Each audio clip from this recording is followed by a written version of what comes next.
hour, right? Like थोड़ा Yeah, try करना squeeze करने का given they already have time. right. We have 1.5 hours. We had. I think let's try to do. I'll shorten things up. 1 second. Yeah, I can see site acquisitions, Hackspiration, Nigeria.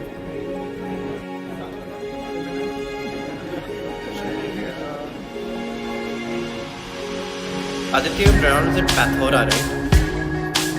Yes. Okay. And in terms of the specifics of your presentation, what would be a good description? It's basically a AI assistant for the device. I hope we are not online or audio. We are headlight.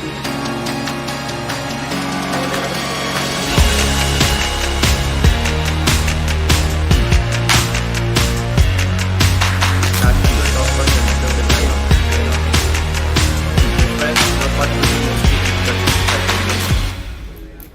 Correct. Yeah. Yeah. More than SciTech, I'll just talk a little bit about like my thoughts on generative design, and we'll try to talk about SciTech, but mostly we'll talk about Alta and Ashish ka just introduce his version. And I'm assuming in general, whoever is presenting will have their video shared, but otherwise offline. we are going live. Okay.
Screen is visible on my end.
Now, moving on to the second session, Introduction to Generative AI by Tushma Shankar, Sid Parida, Ashish Panigrahi, and Aditya Agarwal.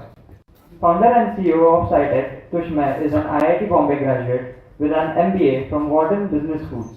Prior to founding SciTech in 2021, Tushma worked across tech, investing, and hyper growth for over a decade and in various global and leadership roles.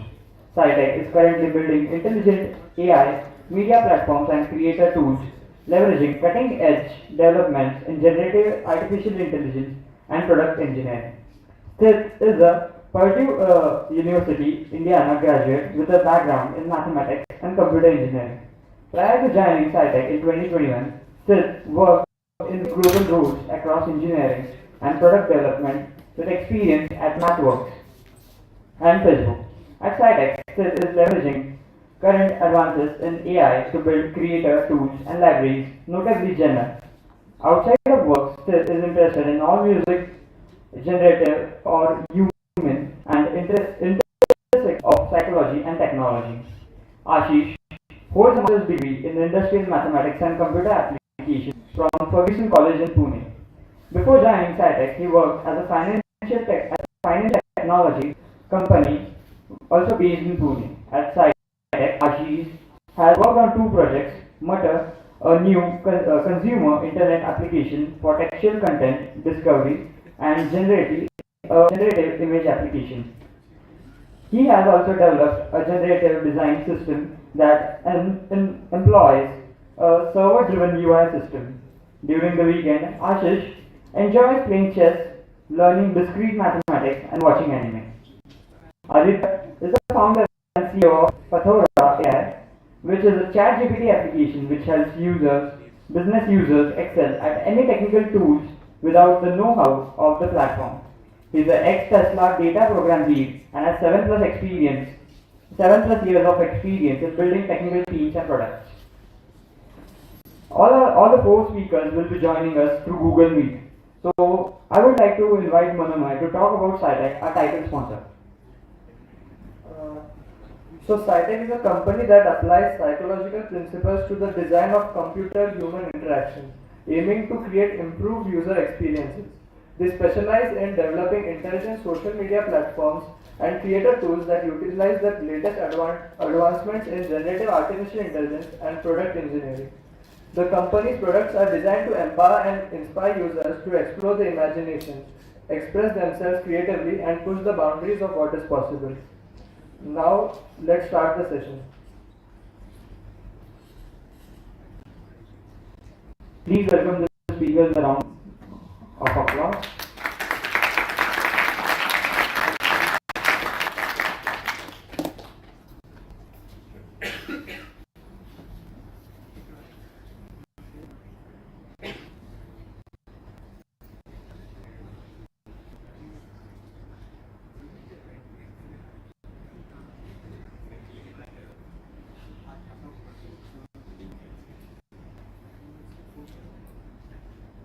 Yes, Vishnu, you can start. Good, yeah. Can we start? Can everybody hear me? Can we also see the presentation on the screen? Hello and introductions.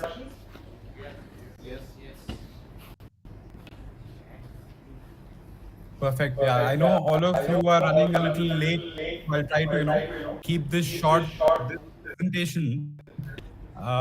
Just 1 second. So on this call, there are a bunch of people who are joining now. Is there any way to do this before we start? Because there's a lot of noise, because of that.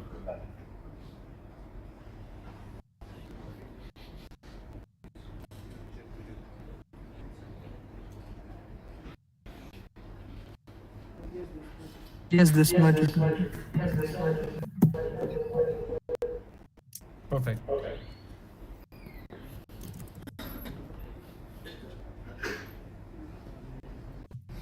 So we'll start with, uh, a quick round of intros. We'll talk a little bit about what is generative design and what is generative AI and all of this thing that I was looking at the YouTube presentation that was going on earlier, and it was quite nice to see computer vision and all of those different ways in which you could use things, right? Over the next hour, I'll start talking about two, three things. I'll introduce SciTech to all of you, and then I'll talk a little bit about my own perspective on generative AI, followed by Ashish from our team, who will talk about some examples from the outside world as well as our own work about how we try to use it in our products. And then after that, I think I have a very good friend with me over here. His name is Aditya, and he is one of those people who went to studied in college very much like all of you, like me, and then went to US to work with Tesla, one of the best companies out there that I particularly admire, and came back to India and has now started up in generative design, generative AI. And he runs a startup, which makes websites very, very fast. And I'll show you like some cool things about his product towards the end of this call. And then we'll probably do like a Q&A at the end. So firstly about myself, my name is Krishna. I founded it in 2011. My email is on the screen, I would love to hear from all of you about different ideas, questions, thoughts. Very, very happy to do it on any topic. Uh, for the last 10 years, I've worked across many, many industries. So there's a list on the screen there, And if any of you want to chat about, career counseling, how these jobs are like, what are the good things about them, what are the bad things about them, very happy to, get on a call. Just write to me. That's my email on the screen. And how do we start talking about generative design? But before that, about SciTech. SciTech is a startup that we started working towards in 2011. We started as a product shop, trying to build products which were potentially, as good as what we see and use every day. Products like Twitter, products like TikTok, and we quickly realized, that it's a hard problem. It's going to take a while. So over the last 2 years, we've tried to become better at this. Along the way, at some point, there were lots of really, really interesting developments in generative AI, in general AI, all of these new things that we see today. So we are trying to employ them in our products. And by the way, this is one of my favorite slides. Uh, I used to make a lot of slides when I started off working as like a banker, and this is one of those slides that I made last year. And this is like my perspective, my personal perspective on information discovery over the internet's history, right? Like in a sense, from 1990 to like right now. And uh, if you look at, at least the last 10 years of my work experience, most of it, the common theme from like banking, where we used to pitch this to clients, to like investing, where we were trying to forecast the future, to like doing a startup, right? Where we are always trying to time the markets. Uh, this slide is very, very interesting to me because quite often you will read on Twitter or Medium that short video is doing really well, or Web3 is doing really well, or EdTech is doing really well.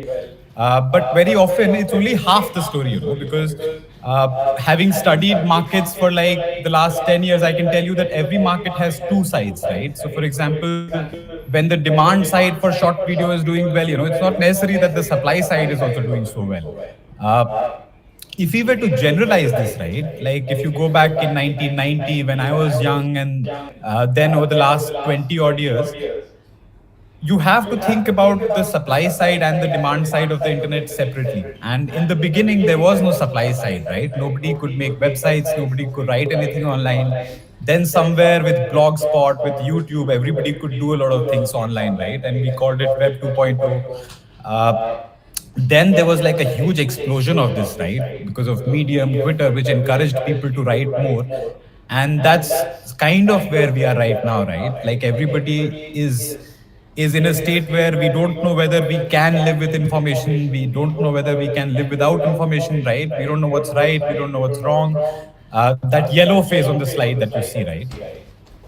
So when I made this slide, right, last year, it was around mid last year, I was trying to do a prediction, right? I was trying to predict where things will go in the next 10 years, right?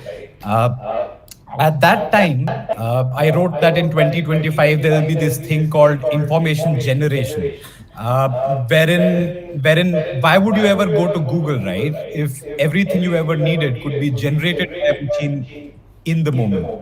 I thought this is potentially going to happen in 2030 or 2025. The interesting thing is that it's already happening.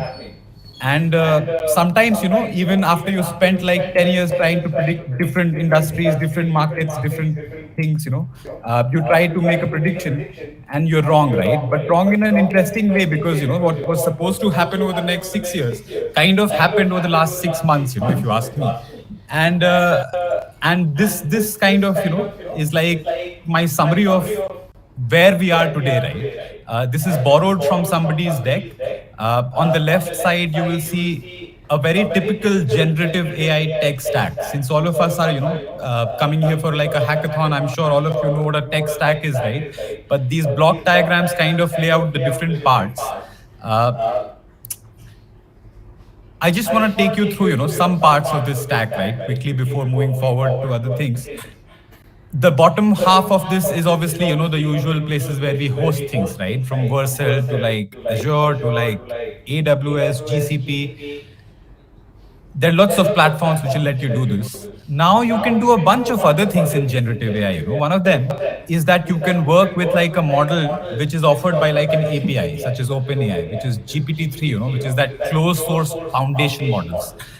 These are very interesting models. They are very, very expensive to build. So whenever somebody builds it, there's like an entire ecosystem that kind of builds around these models, right? So very important part of the puzzle here. Then there are lots of copycats of these models. There are lots of people who are trying to replicate, the success of these models in the open source universe. Once you have a lot of these different models, which are, in a sense inspired by ChatGPT or, Stable Diffusion or DALI, you will have model hubs which will, combine these models together in some place, right? Because how else will we discover these models 5 years from now?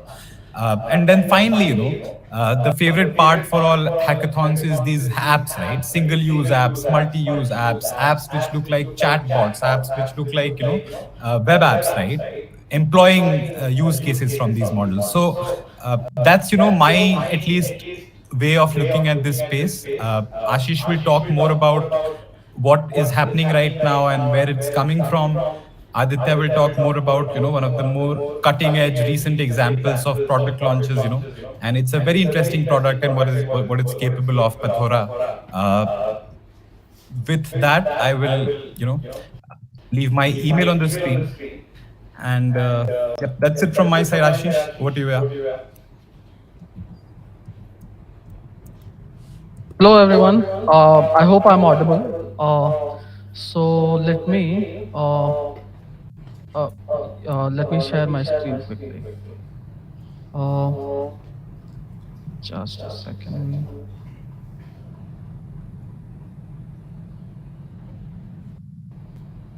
Yeah, can everyone see my screen? Hello? It'll be nice if Yes, everybody, that. who's in the session, probably you could confirm, whenever we do like a sound check up, when everybody, Yeah, yeah. yeah. Yes. So, hello everyone. I'm Ashish Loknath Panigre. I work at SciTech as a product engineer, where basically my job is to build, basically the prototypes. One of which basically I've contributed to, which you're going to use at hackathon, which is called Jenner. But other than that, at basically SciTech, I've built basically apps like Mutter.cars, which I will come to as an example, and Generati.com. So basically, that's the introduction. In this, like a short session, I'll be basically covering this topic called as generative design, and basically what are the examples, what is generative design basically, like and since basically the generative word has been used repeatedly, I think, throughout these sessions. So but I would like to clarify that generative design has nothing to do with generative AI. It existed way before OpenAI or DALI existed. So but it's like pretty critical to like design of not just apps. And I'll come to one more example, which is like it's also used in aerospace manufacturing as well. So yeah, let's with this thing, let's start the basically the session. uh, basically, as I mentioned in this call, I'll be covering the purpose of this particular seminar. I'll be covering like a very brief introduction, some really cool examples, benefits of generative design as opposed to traditional design. Right? In traditional design, let's say you have to design an electronic chip, right? So you are given a specification and then you design it and then you test it. But sometimes it's not really efficient, it's time consuming, it's costly. So how does basically generative design compares against something like a traditional design? uh, and we are going to also cover like the process of generative design in Mutter by like just one example as to how do we actually do it in Mutter, and what are the basically constraints and what are the parameters that we use. And finally, I'm going to cover and explain like how basically generative design is going to evolve once generative AI is here as well. So right, going to the next slide. Uh, yeah, yeah, as I mentioned, like the purpose of this particular seminar is like to explore the basics of generative design. What are its benefits, implementations, limitations? We'll start by defining generative designs, provide examples, how do we use it at SciTech, and at the end we'll do some kind of recap kind of thing. And and at the very end of the session, if anyone has doubts or questions regarding generative design, then they can obviously ask that particular question to me. um right, going forward, what is exactly generative design, right? So you can think of generative design as a process that uses basically programs and computer algorithms to design, to generate design options, right? And I will show like live examples of how these designs might vary. But they are based on certain parameters. We have to define what these parameters are, on the basis of which we'll try to create new generations. And we will also try to place restrictions on how these generations are basically made. So I'll take an example of how it is used in Mutter, how it is used in another app called as UI bot, which uses generative design to create basically nice user interfaces for dashboard. And yeah, so and keep these two words in mind, right? We'll come back to these words again and again, which is like parameters and constraints. So you have to define the parameters and you have to define the constraints for generative design uh, uh, uh, to work in like production, or even to test it out. So coming to examples, right? So one of the I think the top examples which comes to my head is UIBot.app. So this is like a generative design tool which is used to generate UI layout plus design changes for a layout. And just by clicking a single button, you can generate multiple possible combinations of a particular site in question. Like for example, let me just stop sharing the presentation and let me take you to the UIBot.app screen. So this app was built around 2019, right? Which is like way before the DALI was around, or GPT-3 was around. So basically, all it does is that it changes style sheet, and it has certain parameters, and as I mentioned, certain constraints, right? So I can see the next design by just by clicking style again, right? So you can see that the style of the dashboard, the colors, the color palette which is being used, and lots of different things have changed. Once again, when I click style again, so once again there is a slight variation in the design, and the color palette has changed. In other cases, basically, other than just the layout, you will also find that there are certain changes in the basically, other than styles, you'll also find that there are certain changes in layouts as well. So basically, you can imagine that this is an app where you don't actually have to basically you can put certain parameters and constraints. Like for example, here you can see that there are only two kinds of layouts, right? So that's a constraint. So one of the layout is this kind of layout where there is a top navigation bar, and there's another layout where there's a side navigation bar. So these are like the constraints which are there in the app. But other than that, one more constraint which I can basically throw on top of my head is that you can notice here, right? Even when I click like style again multiple times, and there's like this change in basically the layout and styles, etc. The color palette which is being used here, the color palette as in like what is the primary color of the app, what is the secondary color of the app. For example, the primary color here is like blue, right? Which is like the focus color of the side navigation bar element. Even though like all these parameters are changing, the palette is fixed, right? The palette is like purple with the background color of gray and white, right? So there are like certain constraints here, and once you like follow through those constraints, you can generate like as many possible generations as you want. And as you can notice here, the only thing which changes is like color palette and like the layout.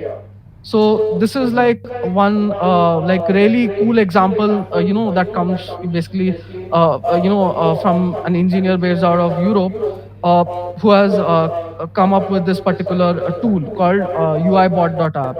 So this is like a pretty simple app, but in future you can always imagine that somebody could actually add a download button, right, where they will provide you with an entire source code. So rather than basically like spending hours to think about what's the possible theming or styles or layout, you can just click style again, or maybe there'll be like multiple parameters where you can change the layout, color, typography which is used. And you can generate like multiple basically design for your side projects in just like minutes, and not like spend hours or days in generating a UI like this. So yeah, and I think we are slowly going to reach there, and I'm like at the end I'm also going to cover, right, the like for example, what are the so we have this generative design tool. How do what is going to come in the future, right? And yeah, so coming to the second example, which is Mutter, right? How do we exactly use generative design in like Mutter, and like finally how are we going to use like one more example, which is like a real life example, which is something different than what we use in software engineering. So in Mutter, basically Mutter is basically like we are building a new kind of social networking app, where basically you can consume textual content, right? Just like TikTok is there for like short videos. This platform allows you to consume content like in textual content.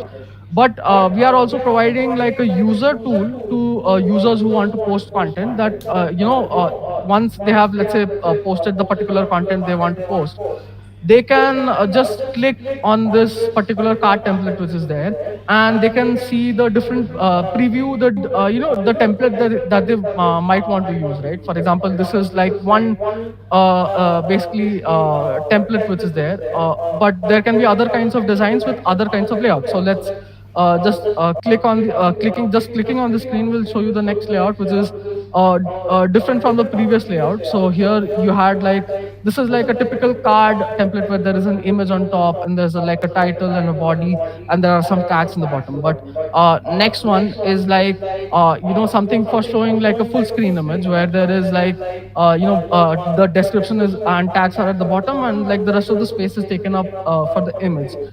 And then you can just go on to click, right? And as you go on to click, you will find that you can just select multiple variations of the same thing, where just like UIBot.app was using it to generate UI layouts cross design templates. We at SciTech are using this in Mutter to generate card templates, where you can just like select an option amongst like dozens of like theming templates. You can just by clicking this, you can, maybe you don't like this text like a font family which is being used, so you can click it to change to something else. Maybe you don't like this background color foreground color combination, so you want to change it.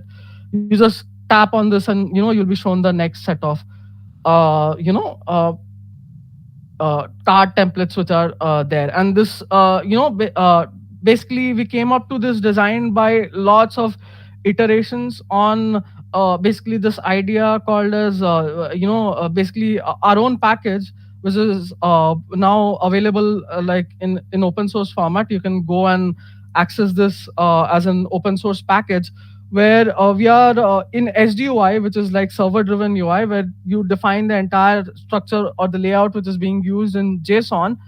uh, Along with this, we have another package called as templating engine, and using these two like open source packages which are there, you can generate totally new card templates which are available. So you can also like try this out. Maybe I'll try to post this, try to send this as part of at the end we'll also try to send one documentation which containing all the links that I'm showing across the screen, so that everyone can try it out.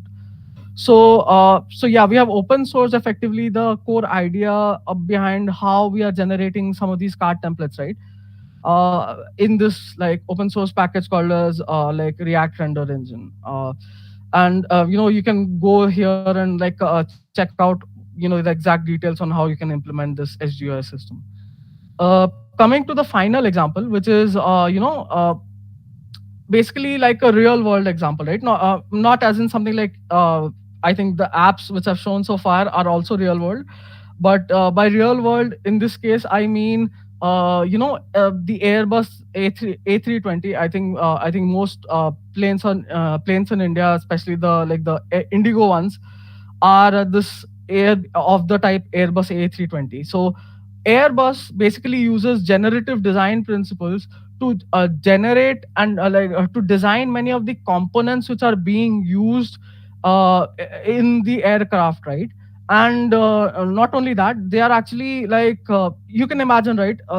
For example, in Mutter, we have like a limited number of constraints, but in an aircraft there are like thousands and thousands of components which go inside of it, and all of them have different requirements, right? Many of them have different material types which have constraint, right? Like heat constraint or pressure constraint or force constraint. So Airbus, this is uses generative design principles to come up with the designs of parts for the A320 aircraft. So this is like this was also a surprise to me, because I've been working on generative design, but basically because since I'm like a software engineer, I've not really thought about how it could be used in other fields of engineering. But I found out that it's actually being used in like multiple fields, including aerospace engineering and like mechanical engineering, where you can actually design parts. And once again, you just have to define the constraints and parameters, and based on that, you can like go ahead to generate like new parts for even aircrafts. So yeah, so these are like the three examples that I have. Uh, Going ahead, right? So yeah. So what is the benefit of generative design, right? As opposed to like something like traditional design, or like benefit as well as comparison of like how these two things go together. So traditionally, how you design something goes like let's say in context of, let's say, a UI part, right? So let's say I were to design this UI, and Tushma, who's my boss, gave me the specification, right? Okay, you have to design something like this. So I'm going to go and like I'm going to implement it. But let's say that I want to redesign it because we got some input or feedback that something needs to be changed in the design, right? So maybe it's the color palette which people don't like it's like not the contrast is not high, or the color palette needs to be changed, or the layout needs to be changed. So if I were to go and design them individually, then it's a time consuming process. It takes away time, and it also costs a lot of money, right? So but with the advent of generative design, and like the new tools which are coming up, we can this is just like a straight away example, right? You can generate like new designs just like in a single click. And coming to design, other than that, there's another part to this, which is uh, you know the text which comes inside of it. We can change that as well now, with the help of some of these open AI, basically SDKs. So so you can imagine that redesigning something takes like it takes minutes and not hours or days. So it is cost effective, it is especially for startups, right? Time is like literally money. So it really helps with generating some of these designs really faster. Also basically it is optimized for parameters and constraints, right? So it is not going to throw up with some random design. So if you define that there are only two types of layouts, it's going to generate output in only those two types of layouts. It's not going to like change the format at all.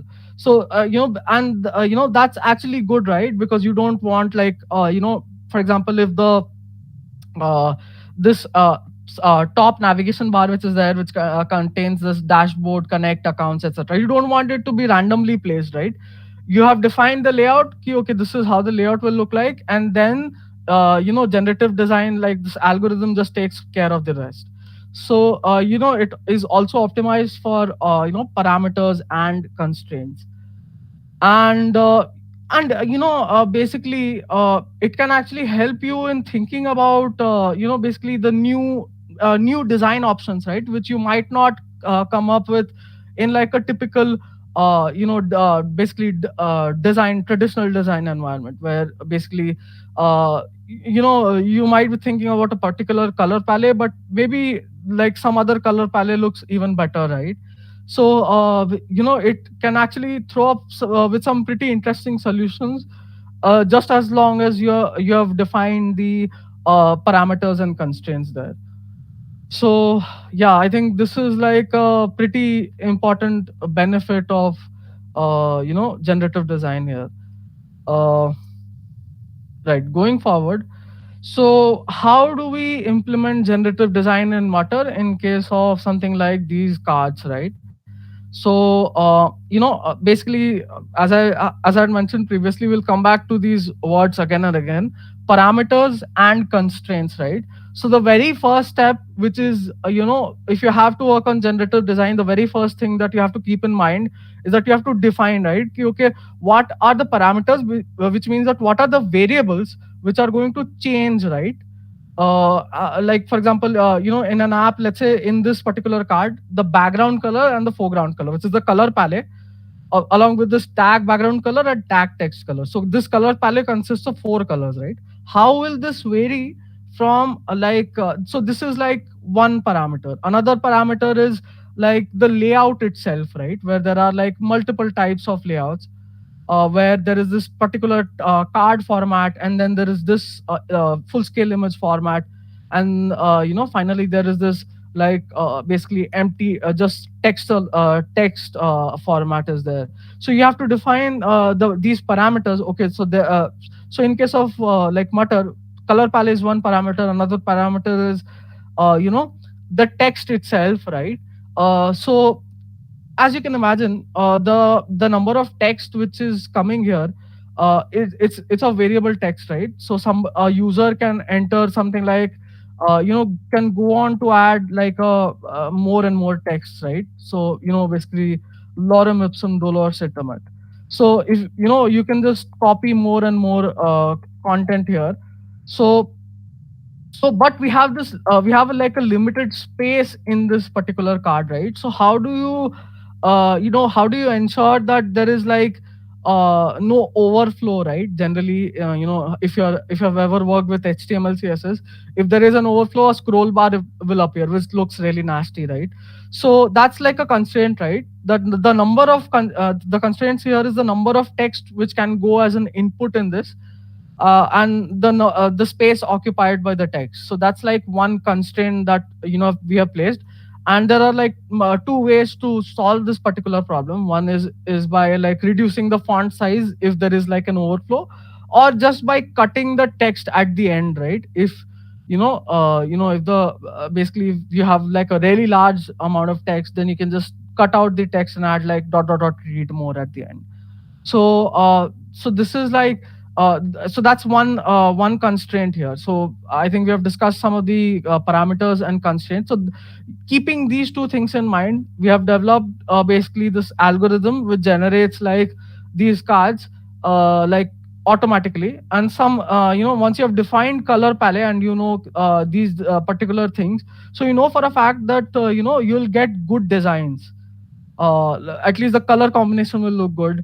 And then you can always like basically add or delete new templates here.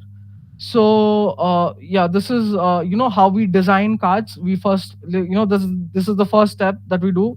Define the parameters, define the constraints, and then we go on to like write particular algorithms which will basically make sure that those constraints are met, and those parameters are being followed, or the new designs which are being generated are basically following those variables as parameters. And I think we are like into the final slide.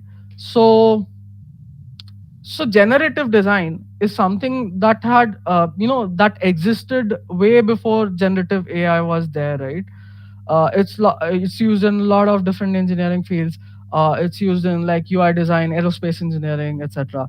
But it's very prominently used in like UI design because and it's like almost free. You can generate new designs for free if you have placed these constraints and parameters.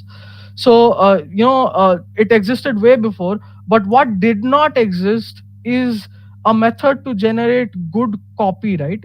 Copy as in like, let's say you have a landing page and there is some title, there's some subtitle, there's some navigation links. Coming up with good catchy line to basically what should I write with this with the basically title is like a very tricky job. And there's an entire profession called as copywriting. People actually pay thousands of dollars to generate copy for products, right?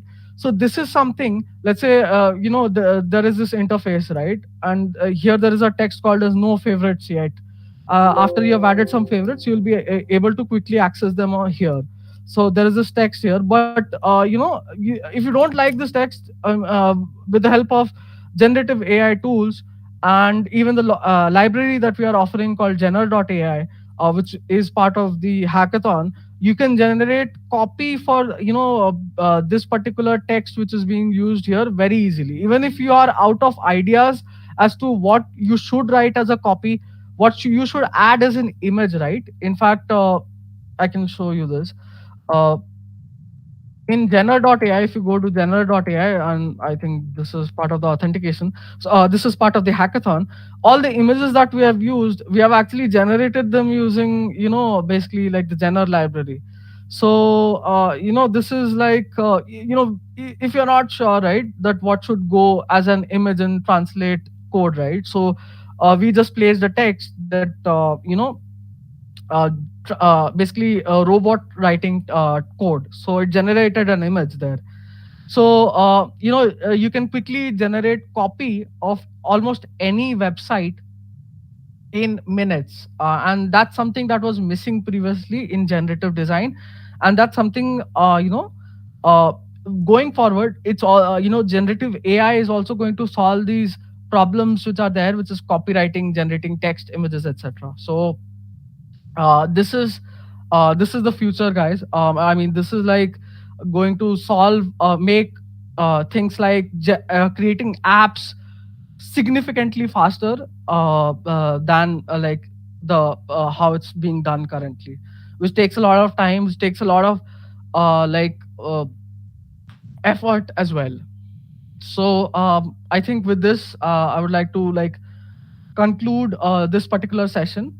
Uh, so Aditya is going to take over from here, and if you have any questions regarding generative AI, you can always like reach out to me, or you can reach out to any team member of SciTech, and basically we are going to help you out. So with this, I hereby end the presentation. Thank you. Awesome. Thanks, Ashish. Uh, how many of you are bored enough to go back home and like waiting for me to end the session? Okay, so we'll keep this session little bit interactive, right? And I would want you guys to give me show of hands on the questions, and I'll have like bunch of questions. So, how many of you guys feel that ChatGPT, generative AI is being used way more? That the words are used way more than we expect. Like, I mean, when Google came in, right, it all grew very slowly, right? Some people knew, some people didn't know. Then AWS came into picture, right, which helped developers. Some people knew, some people didn't know, right? But how many of you actually think like ChatGPT has grown way too fast? Can I have show hands of like saying, okay, makes sense? Great. How many of you think that this will go for a long time or will not go for a long time? Let's say, how many of you think that this will die after a bit? Like all the like multiple people talking about chat GPT or generative AI. Okay. I don't see either way. So is it yes or is it no? Cool. I'll walk you guys through about like little bit of my experience with technology, right? So, I mean, how many of us know about cloud technologies, right? Any cloud technology, right? What cloud technology even means, okay? And about AWS, Microsoft Azure, Google Cloud, right? And then how many of us know about Dropbox? Mostly all of us, right? How the entire technology space works, right? Or how industries works is, so there is a I think like technology which comes, right? Cloud is a technology, and over that there are infrastructure layers, right? Which is AWS of the world, GCP, Microsoft Azure, and so on. And there are companies, softwares, applications, distribution channel like Dropbox, right? So all of them exist. So I mean, if any of your friend says, why do you need this or why do you need that, you should always give them an example of this, right? Because all of these three layers have their own use case, and they work all well, right? And all are billion-dollar companies with millions of users. So like this is the start of this entire generative AI era. Why I walked you through with this example is, so right now we're in the technology era, right? So the tech has come now. With the advent of tech, there are companies like SciTech, right, which are creating they are creating the infrastructure layer, right? They're creating this entire layer on which applications, products, and software will be built. And how I see Pathora, which is my company, we are building that application layer, right? So again, Dropbox, AWS, and cloud technologies, right? And this entire space is um, growing and building up. Now, let me share. I'll give you an example, right? Which, as a student, which coming from academics, we usually don't get to know, right? So think about. I'm just pulling up a website. Let me know if you guys see this website. This is a company called Kimrica, right? And they have product photography, which is a photograph here. Um, so I'll go back here. I want to see a show of hand of how much a Kimrica would have spent on this photo, right? Or this product photography. If you guys think it's less than 1 lakh, give me a hand. Like give me a show of hand. If you think it's somewhere between 1 to 5 lakhs, give me a show of hand. Sorry, I messed up this. Okay, this one. So a company like Kimrica, right, spends somewhere about 3 to 5 lakh on this product photography, and it takes them 15 days to get it through. Now I spent 5 minutes on a similar product to generate their product photography, right? And I spent 50 rupees on this. And this is changing, right? So this is what companies are using right now, spending 15 days, lakhs of money, right? Having hire an entire team, and then you have this, right, which gives you an entire product photography. And me as a founder, early stage founder, I want to save money, right? So I would anytime use this, then like spend this entire time, money, effort. Okay, cool. So I give you a background about like why we are here, why I think this entire space changing. Now I'll give you a little bit. I'll walk you like I'll take you back to like my background from where I am coming, um, and why am I even here today. So I'm a CEO founder of Pethora AI. I did my master's at Northeastern University, Boston. Did my undergrad from NIT Raipur. Worked for a couple of companies in US, starting with Crown Equipment Corporation, which where I started their data analytics team, and then I joined Tesla. Tesla, I spent a couple of years. At Tesla, I was leading the entire data program. So we would be like one team taking care of entirety of company's data. Um, I always wanted to build my startup data and analytics space. So like always intrigued me since my start of the career and still does today. This entire space has now grown to this AI ML space, which is ever growing. I showed you guys a couple of good examples of like why this space is so important and why is it growing, right? Why there's so much buzz about it. Um, Moved back to India in 2021 to build the startup, right? So there are three major buckets of the entire generative space which has come up, right? And I think that's the exact same space which overlaps when building a website. So I gave you guys an example of a website, right? In a website, there are three major components. There is a theme, background. There are media pieces. Media can be clubbed either into image or video. And nowadays we have enough generative content for both. And there's a content itself, which Ashish was talking about copywriting, right? Creating catchy content, relative content, right? Because a user need to relate to it when, as a user, I come in. And all of these put together, we have built a platform which helps you create a website, even if you don't know anything about building a website, right? So this is our website. I will take like less than 3 minutes to 5 minutes to create a website along with you guys. I know you don't have a laptop, but I'll just walk you through very quickly. These are our Discord channels. So if you are like this interests you, this space interests you, just chit chat with any of our team members from tech to business side. You can join either Discord if you're a Discord person, if you're a WhatsApp person. I know you guys don't have a laptop, so you can just scan the QR codes and join us. I'll walk you through the product very quickly. So to also show you how some of these products are coming in. So this is our website. There's a quick video of how the product works, but I'll just give you a quick demo. So basically you click in here, we are an extension to any app. So today we work with Wix, which a lot of you guys would already know, use day in, day out.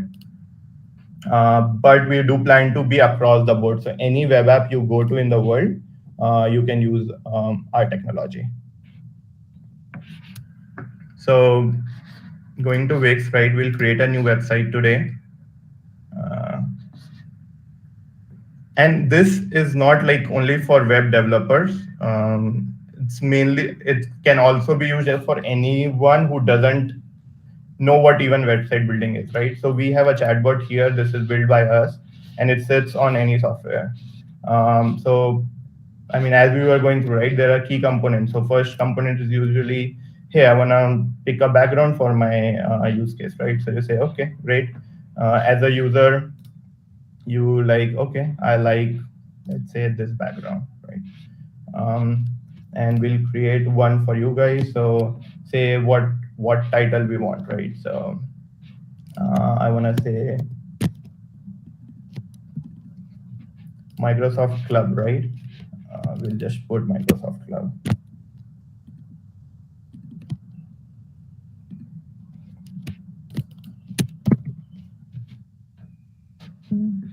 Give me one. Okay. By the time that comes back, we'll add other pieces as well. So we'll add an image. So image are two ways, right? I mean, you can either have your own images as a brand, um, or you can generate image. So here, like we are working on functionalities and using platforms like Mutter to also generate image. So we just say what kind of image you want you guys see, but all of your work just gets done here. So you don't go to any other platform outside Pathora AI, right? Or then you want to add a click to. So let's say let's put this right.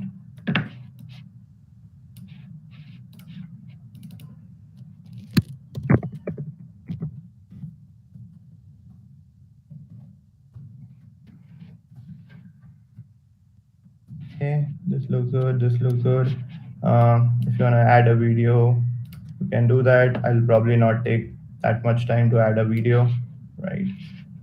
Then let's say you wanna add a paragraph about what we do. So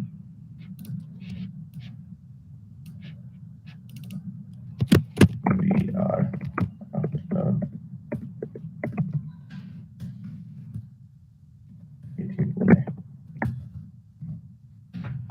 perfect, and that's it. You can save,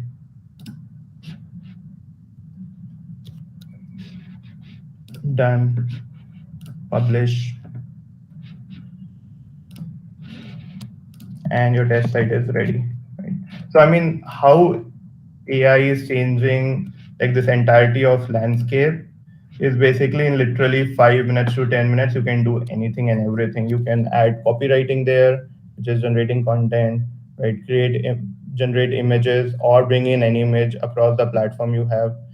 In fact, multiple people, let's say your three friends working on a project, you can also do that, right? So one friend might be working on design, other friend might be working on the web app, and you can all do it through the chatbot. And you can ask your friend, hey, like I'm looking for this, and it's gonna get it from your friend. So um, and yeah, so I would love for you guys to like join our either Discord channel, WhatsApp channel, if you wanna be part of it in any way. Get hired, develop, just if you have a use case you want to discuss, happy to do that. And if you're a freelancer, if you freelance on Upwork or any of the platform, we can give you a 3 month free subscription for you guys from a productivity standpoint. I guess that's pretty much from my end. We'll send this presentation PDF so you guys can have the links as well. And handing it over to the team back. Thank you, guys.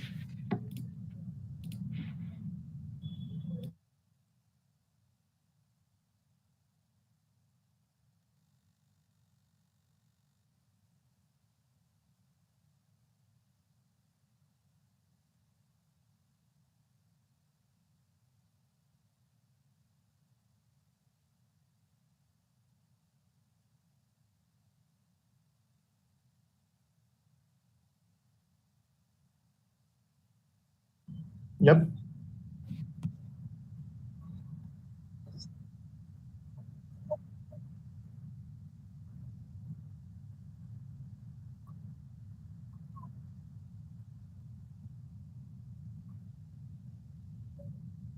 I am having little difficulty hearing you. Can the team here like just like repeat the question? No mind.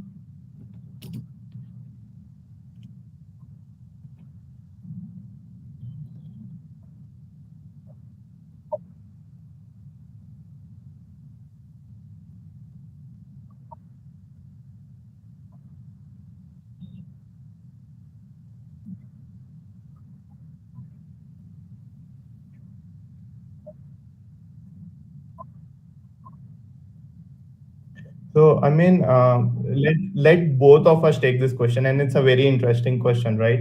So, I'll give my thought process, and Tushmay, I'm sure he would have his thought process and would like to chime in. I do not think generative AI or AI per se right now has the capability to be creative, right? So, how this entire world or the technology scape will change is the tools which they are meant for. Let's say website builder is meant for building website, right? They'll keep doing that. Humans will be used for creativity, right? So your website will be as cool as in the head you are creative. So a person who can think about space, who can think about, what would be happening on Mars, can generate his or own website by being creative with his words, right? By being creative with our thoughts, and will generate content and then put it out. But I don't think like the generative AI itself can be creative, right? It can just like it can give you output for your input. So what's your thought?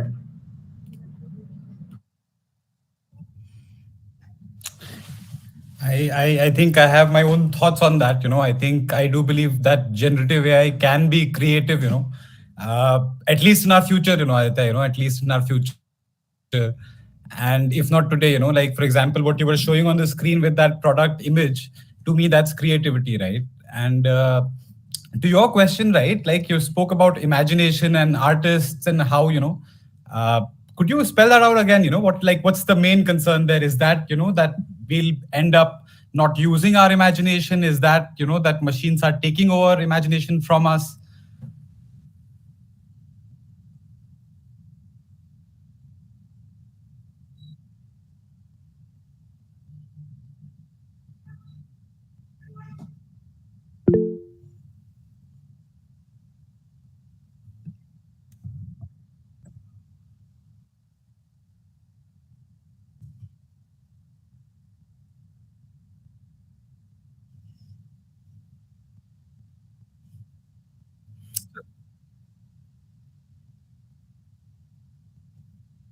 So I have lots of like interesting examples to share from the last month on that. One of them is that my mother is a professor, and I think recently she was trying to decide for her PhD students ki kya research karna hai unko, right? And she was like trying to do this research where she spends like 6 hours on like this document, which is let's say you're doing research in biology, in zoology, right, on like fisheries in India.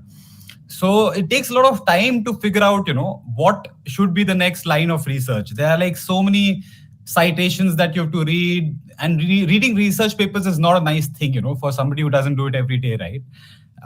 But here what I did was I just copy pasted her requirement on chat gpt, and it gave me 27 ideas for PhD projects. Then I asked it to make a table on citations, for example, right? That this is like a topic. Can you give me 9 ideas and like 9 papers that I should start reading?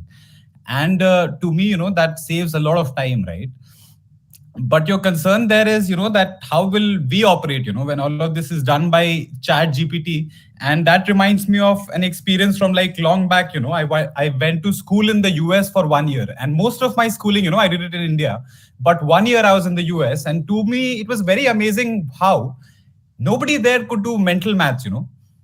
Like when I was in class 8th in India, I attended this summer workshop, on Vedic maths, which was a lot of fun because, there's this thing called Nikhilam multiplication where you can multiply 8-digit numbers in your head, right? And it's like a nice fun thing to do when you're bored. But in the US, nobody could, do any math, sorry, Aditya, you're from SF, right? But at the same time, it was shocking to me. And today what I also tell like the folks here on my team is that you can use chat gpt to get to the first draft, but if you stop using your head, then one thing that's for sure is that you will get displaced. Because look at all the people in the US who are doing maths, right? Many of them are not from the US. Many of them are immigrants today. And one of the big reasons for that is at some point US decided that we'll use calculators in school. And what you are, so I'm smarter than that, and I hope that you are, and I hope that everybody in this hall is, that just because machines can do something doesn't mean that they should outsource it from us in a sense, right? They should help us, right? And that's one thing that we should think about while building products about AI. There's one last thing before I pass on the mic to Sthit on that, and it's actually about Sthit's college, So Sthit went to this college in the US called Purdue, and before he comes online and talks about this, I'll tell you a fun fact about his college, right? His college, the everybody who went to his college are called boiler makers, So there, that's like a boiler maker on the screen for you. And the reason why they're called boiler makers is because Purdue was the first college in the US that started making boilers, steam boilers. So जब industrial revolution हो रहा था, so there was a lot of change happening, and there were only 1,000 people in the world who could actually make steam boilers. Most of them worked for US railroads, one company, and nobody else knew how to make boilers. And then US decided that there should be like this university which will teach 10,000 people every year how to make boilers. And that was how Sthit's university was established. Sthit, talk about this, because during that time everybody thought that less people will be able to be artistic, imaginative, right? But that hall that we are in right now, that you are in, all of this electricity, all of this is getting generated from boilers, right? Steam boilers at the end of the day. Whether it be so my point being that the change that you're talking about, I honestly think that 10,000 people every day, every year will become artists because of this. Boiler makers before of this, right? Like in a sense. With this, I'll pass on the mic to Sthit. Hey everyone, this is Seth here. So, yeah, actually going off of what Tushma said, our official mascot for our college is also actually a train, which is very unlike what mascots tend to be. But to answer your question, there's two sides I see to this, right? First of all is, I think your question kind of wanted to deal with whether this will lead to hampering brain development in people.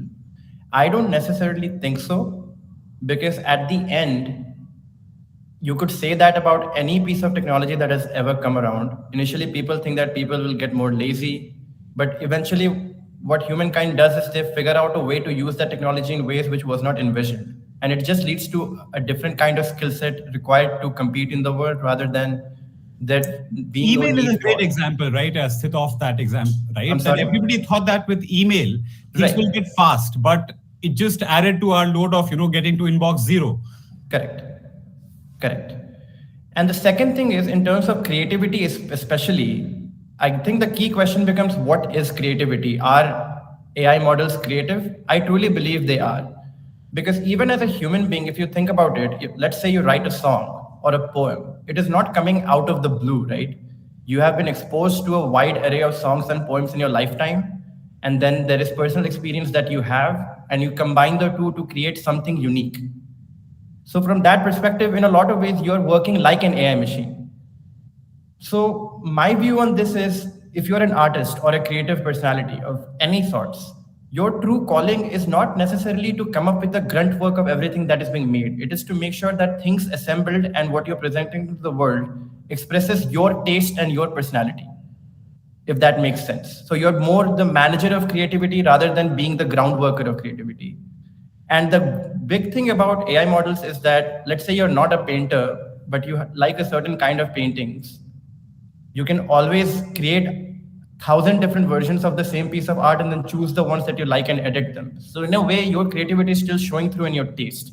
And I think that is the future of how creativity will express itself via human means, where you might not be responsible for the nitty-gritty details, but more in personalization and making sure that your taste is kind of shared with the world. That was kind of my view on that part.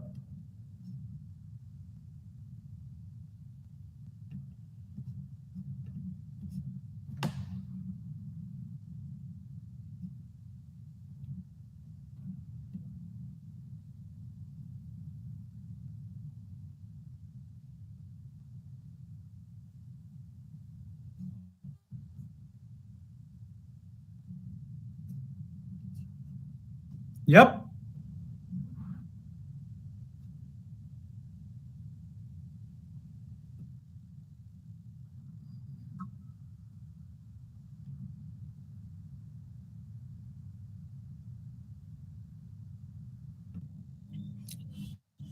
Well, it took a lot of patience, yeah, firstly, I started work in the tech space. Like my first job was in Morgan Stanley, writing back in code.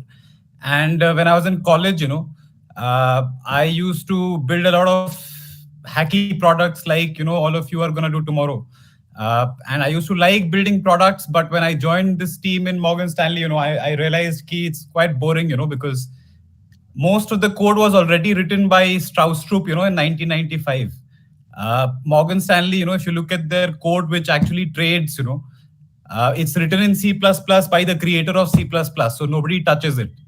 Uh, and so, I quit in like an year, and I had like a hostel buddy, who worked in an investment bank.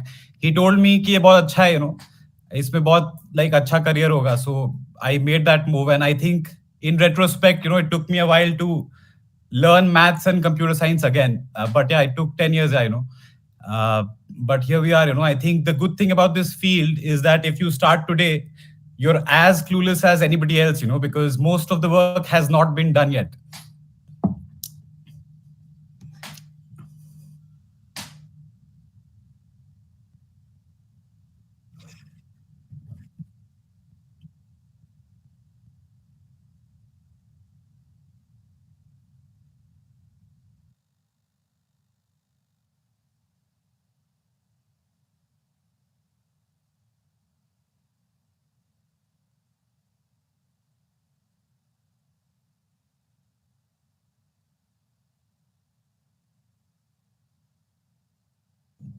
So I wrote that on the slide. I'll take that question quickly. When we wrote it, it was before like a company was changing its name. What we mean by the metaverse is slightly different from when you combine those two words together. For us, metaverse is meta of verse, and verse is text. And when we started off in 2021, we were a company which focused on text, and text was not interesting back then. Uh, so yeah, when I wrote that, it was media for the metaverse, but metaverse was like a play on AR, VR. It was actually, I meant text. Yep, that's our metaverse. In fact, I believe that even in AR, VR, if you will discover new apps, right? If you will, communicate with people, right? If you will write something, create something, it will not be in 3D, right? Eventually, you will have to read and write. So I think this metaverse will also be in, Facebook's metaverse in a sense.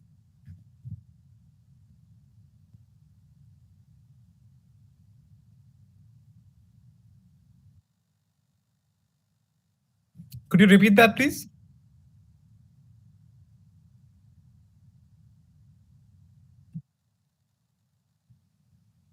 So that depends on who you are.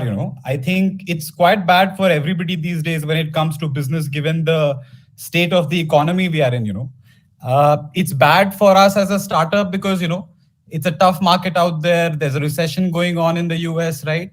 Uh, it's bad for big companies because there is disruption happening. You would have noticed how stock prices for lots of large companies fell when Chat GPT was launched, right? So it's a tough time in the market for business in general, right?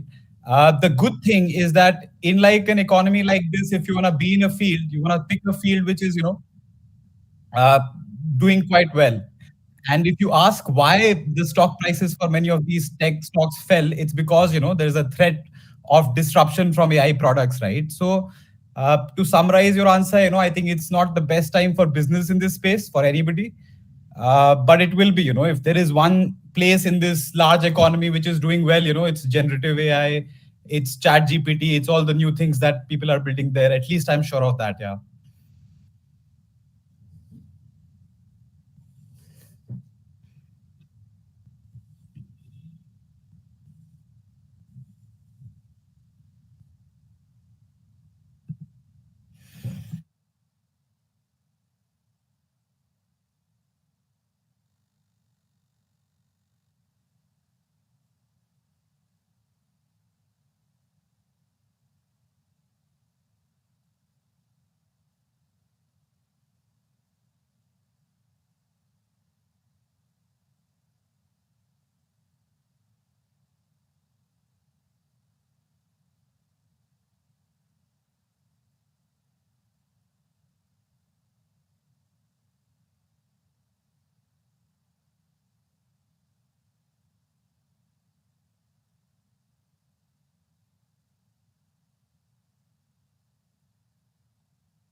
Aditya, you are on mute. Yeah, sorry. जैसे for example PHP में एक new framework है Laravel करके, I mean बहुत समय नहीं हुआ है बट लारावेल है, which helps put things together. Right now what I see and where I see is we build on top of Laravel, right, and then enable people to be able to use Laravel at scale. So think about, तुम एक business owner हो, right, तुमको sign in और ये सब के साथ एक वेबसाइट, तुम्हें एक वेब ऐप बनाना है, वेबसाइट नहीं बनाना है, राइट। अगर वेबसाइट बनाना है तो चलो तुम विक्स वर्डप्रेस कुछ भी यूज कर लोगे, बट एक वेब ऐप बनाना होगा तो you would need much more, right, advance things. So we would be working along with Laravel to put all of that together, क्योंकि वो framework is really nice to do that and it is a PHP based, right? तो world is moving there, वो slowly पहले image से आया, फिर video आया, video से अब डिजाइन आया, अब डिजाइन से पूरे के पूरे प्रोडक्ट्स ऑटोमेशन हो रहे हैं, right, and that's what the space we are in, to make everyone's and everyone's life easier. ताकि तुम्हें टेक नहीं आता है, तुम्हें नुआंसेस नहीं आते हैं, तुम्हें टेक आता है, तुम्हें 4 कंपनी का एक साथ करना है as a freelancer, right, 2 company का एक साथ करना है as a freelancer, how do you do it first, and how do you save time and effort, because there is no fun going to different platforms, picking photos, picking images, putting it together, hiring a design content person to copyright, right, or like put together a content. So it should all happen on the platform one place, as long as you can think, right, as long as you know what you want, the platform should be able to do that. So that is a thought. So yes, I mean, to your answer, it's yes. We are moving in that direction.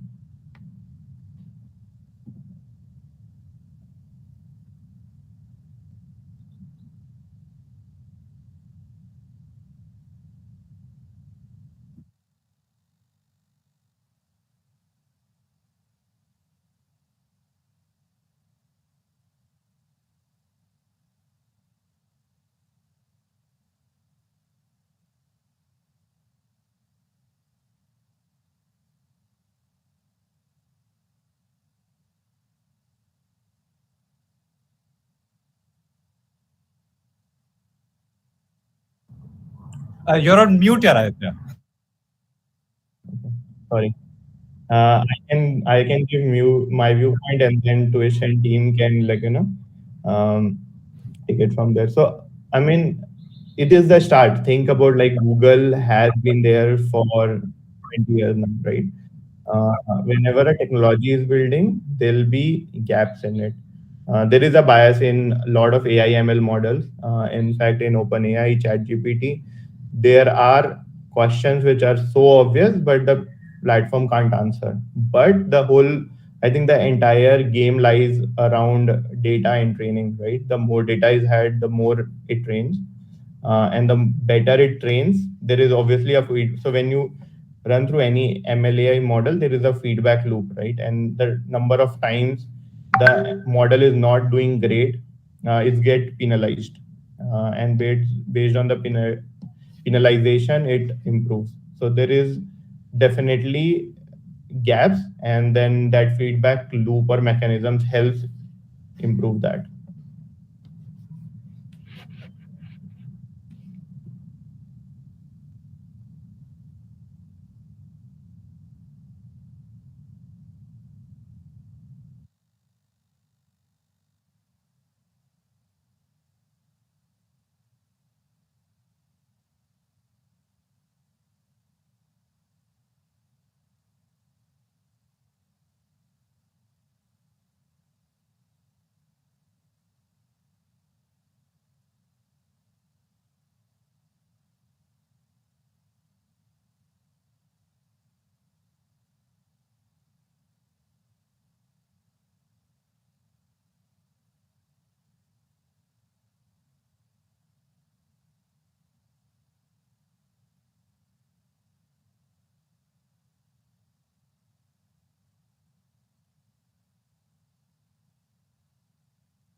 Sorry, could you repeat that last part once again?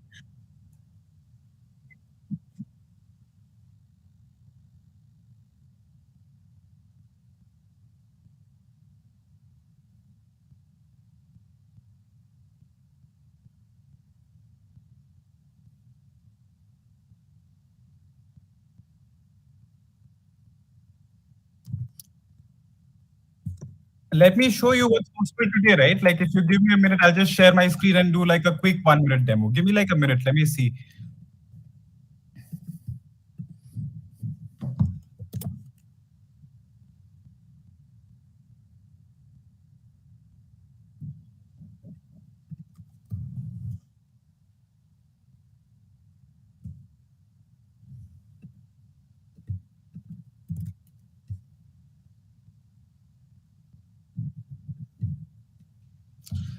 Can you see my screen?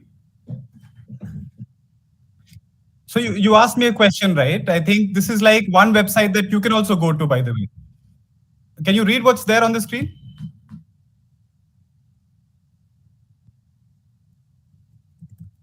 So it's basically a website where you can create anybody's, profile. For example, Ashish, right? Look at this. You can talk to Elon Musk if you want.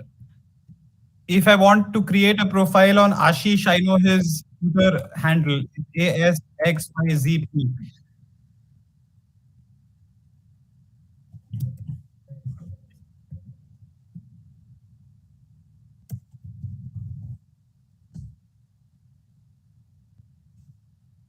Can you see this? So to your question, what this is doing is it's going on Ashish's Twitter feed, learning what Ashish posts about, and now it'll let me chat with like a digital version of Ashish. Similarly, I can put anybody's Twitter name on this. For example, mine, right? This is like a bot that it created based on my Twitter data.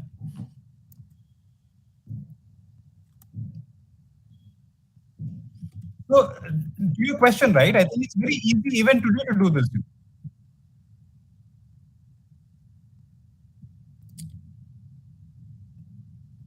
Eventually, if you post your experiences on Twitter or Instagram, somebody will scan it like this. And I wonder how you'll be able to tell then, which one is real. But yeah, it's going to be a strange future. We'll figure out.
Thank you, everybody.